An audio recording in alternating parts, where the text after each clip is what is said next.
In the story of funk, soul, and rock, some voices become icons, while some names become legends, and some somehow fade into the background.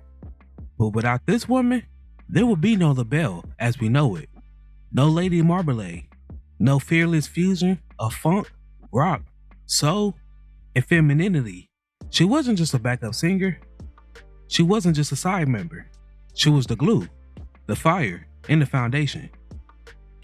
From gospel roots in New Jersey to the psychedelic soul revolution to the biggest stages of the world, this woman helped change the sound of black music in the 70s and paid a heavy price for standing in the shadows of fame. This is the untold story of a woman who helped shape funk history and never got her flowers while she was still here. The centerpiece of today's video is all about Sarah Dash. Now before we start, let's be sure to leave a like on the video, subscribe to the channel, and push that notification bell to be sure you won't miss out on any more uploads. Now without further ado, let's cue that intro.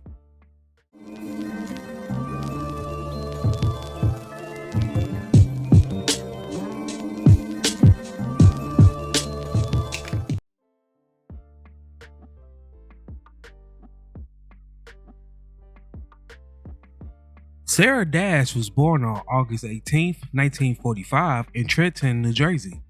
She grew up in a deeply musical household where gospel wasn't just faith, it was training. By the age of 6, she was singing in church. By her teens, she was performing professionally. She had a voice that was powerful, playful, gritty, and tender all at once. Dash began singing church music, but she switched over to secular music when she was a preteen. In high school, she established the Del Capris, which was a singing ensemble. She relocated to Philadelphia in the mid-60s, where she reconnected with Nona Hendryx, another adopted Philadelphian, as well as Patricia Hope and Sandre Tucker, both Philadelphia locals. Following the disbandment of the girl group in 1961, Hendryx and Dash formed the Ordettes with Hope and Tucker. Tucker was replaced by Sidney Birdsong, a Philadelphia native, and the group was renamed the Bluebells in 1962. When they became the Bluebells, they became a polished girl group, chasing the dream in the male-dominant industry.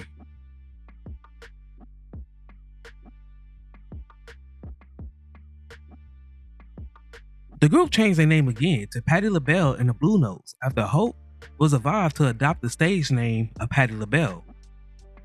Among the Blue Notes hits was classics such as I Sold My Heart to the Junkman,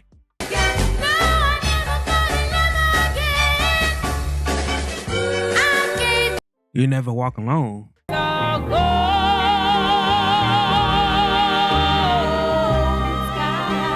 Danny Boy, All the flowers are dying. Down the Aisle,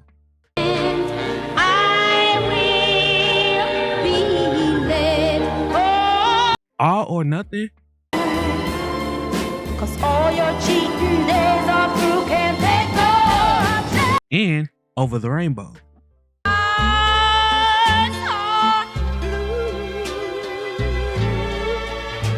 With success came with a cost.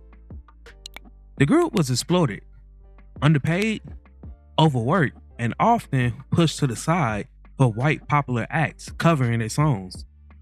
Sarah watched as the industry chewed through the black female talent. But still, she stayed, not for fame, but for sisterhood, for the music, and for the belief that something bigger was coming.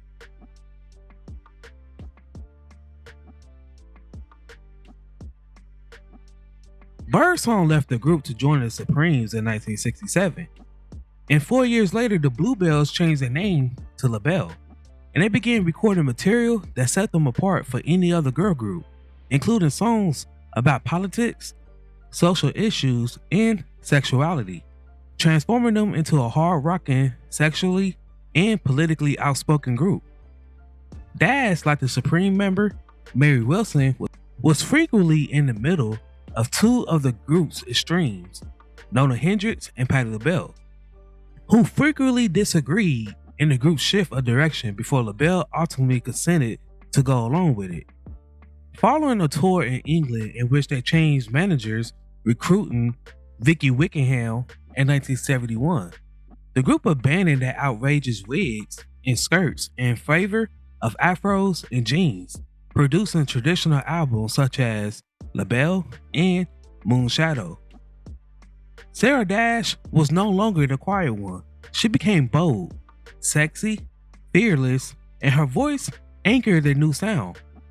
In 1974, LaBelle released the album Nightbirds, and then came the song Lady Marmalade.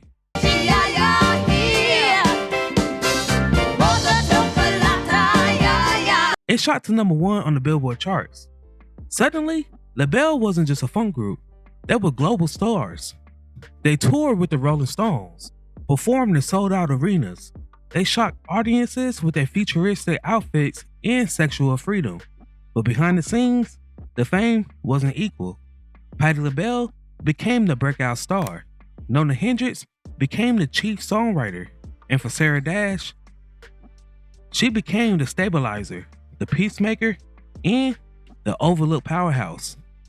Following the release of their 1976 album, Chameleon, and a 1977 tour, the group agreed to split up after the trio failed to come to terms with material for their new album. Now, for more information about LaBelle, then I highly suggest you checking out my tribute video to them.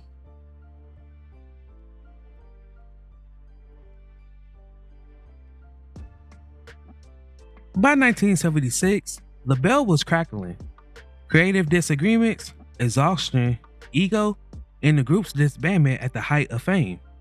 Each woman went solo. Sarah, she signed with Capitol Records, and she released her solo self-titled album that was critically praised but commercially ignored. This album included the top 10 disco hit, Sinner Man.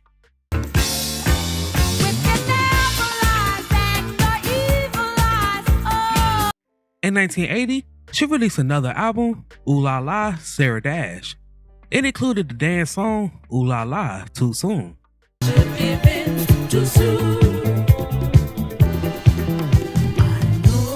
This album had backup vocals that was provided by Phyllis Hyman.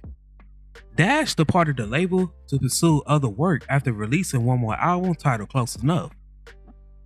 She had the talent, but she didn't have the industry machine behind her. She never reached the heights of Patti or Hendrix, and she slowly faded away from the spotlight.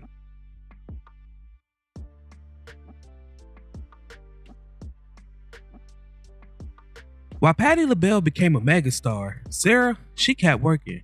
She sang backup for the Rolling Stones, Keith Richards, Levert, and Sly Stone, to mention a few.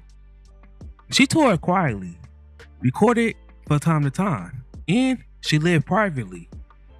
She wanted to keep the music flowing, but the industry had moved on. LaBelle was inducted into the Philadelphia Music Alliance Walk of Fame in October of 2017. The National R&B Music Society presented Dash with a Lifetime Achievement Award the year before.